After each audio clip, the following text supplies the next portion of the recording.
German Ravi, மாட்டு சேகர், காதுகுத்து ரவி, அப்பு, சின்னா உள்பட இவங்கெல்லாம் அந்த வழக்கில் வந்து 2001 நான் சொல்கிறது 2001 டி நகர் ஜிஎன் செட்டி ரோட்டில் ஒரு வெடிகுண்டு போட்ட வழக்கில் இவங்க எல்லாம் அரெஸ்ட் ஆகிட்டு மொத்த கூட்டாளி ஆகிறாங்க. அப்போ சாதாரணமாக ஒருத்தனை அடிச்சுட்டு போனாலே வெளியில் வந்து தௌலத் காமிப்பான்.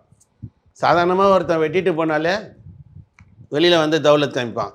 ஆனால் இவங்க பார்த்தீங்கன்னா 2001 பாம் கலாச்சாரம் வெடிகுண்டே வந்து டி நகர், அதாவது எப்படி சொல்கிறது, சென்னையுடைய இதயமாக செயல்படக்கூடிய டி நகரில் அதிகம் எப்படி சொல்கிறது, நகைக்கடை, துணிக்கடை, மாமூல் வாங்கிறது, போகிறது, துணிக்கடைங்களை குறி வைக்கிறது.